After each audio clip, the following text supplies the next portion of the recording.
അതായത് 25 കുട്ടികൾ ആശുപത്രിയിലുണ്ട്, 21 പേരാണ് സ്ഥിരീകരിച്ചത്, 4 പേര് നിരീക്ഷണത്തിലാണ്. വയനാട്ടിൽ 21 പേർക്ക് കുട്ടികൾക്ക് ഷിഗല്ല സ്ഥിരീകരിച്ചിട്ടുണ്ട്, 4 കുട്ടികളുടെ നിരീക്ഷണത്തിലാണ്.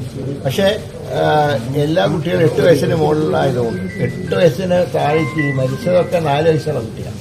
5 വയസ്സിന് താഴെ വരുമ്പോഴാണ് ഏറ്റവും ഡേഞ്ചർ. ഇതുവരെ ഇപ്പോൾ അഡ്മിറ്റ് ചെയ്ത കുട്ടികളെല്ലാം 8 വയസ്സിന് മുകളിലുള്ള. അതുകൊണ്ടാണ് പറഞ്ഞത് അതിൽ ഭയാശങ്കയ്ക്ക് അവകാശമില്ല. ഇപ്പോൾ സ്ഥിതികൾ കൺട്രോളാണ്. വയനാട് കൽപ്പറ്റ MLA കൂടിയായിട്ടുള്ള സിദ്ദിഖും IC ബാലകൃഷ്ണൻ അവിടെ തന്നെ സ്പോട്ടിലുണ്ട്. ബാക്കി ഞാൻ നാളെ വൈകുന്നേരം നാളത്തെ കോഴിക്കോട് അദാലത്തിന് ശേഷം ഉടൻ തന്നെ വയനാട്ടിൽ ചെല്ലുന്നതാണ്. നാളെ എല്ലാ സ്ഥിതിഗതിയും വിലയിരുത്തി. മെഡിക്കൽ ടീം ഒരു മെച്ചം കിട്ടിയത് മുഖ്യമന്ത്രിയാണ് ആവശ്യപ്പെട്ടത്, ഒരു മെഡിക്കൽ ടീമിന് അർജന്റായിട്ട് അയക്കാൻ. അതിന്റെ അടിസ്ഥാനത്തിൽ അർജന്റായിട്ട് മെഡിക്കൽ ടീമിനെ അയച്ചു. അവർ നല്ല സേവനം നടത്തിയിട്ടുണ്ട്. അതുകൊണ്ട് തന്നെ ഒരു അപകടത്തിൽ നിന്ന് ആ കുട്ടികളെ രക്ഷിക്കാൻ കഴിയും. ഇപ്പൊ എല്ലാം സ്റ്റേബിൾ, ഒന്നും ഭയപ്പെടാനില്ല. 21 പേർക്കാണ് സ്ഥിരീകരിച്ചിട്ടുള്ള, 4 പേര് നിരീക്ഷണത്തിലാണ്. സ്പ്രെഡ് ചെയ്യാനുള്ള സാധ്യതകളൊന്നുമില്ലല്ലോ. അത് വളരെ വിജിലന്റായിട്ട് എല്ലാവരും ശ്രദ്ധിക്കണം. ഈ കണ്ടെയ്ൻമെന്റ് ആക്കേണ്ട കാര്യങ്ങളുണ്ടോ? ഇല്ല, അതിനെക്കുറിച്ച് ഇപ്പൊ ആലോചിച്ചില്ല. നാളത്തെ ചർച്ചയ്ക്ക് ശേഷം തീരുമാനം.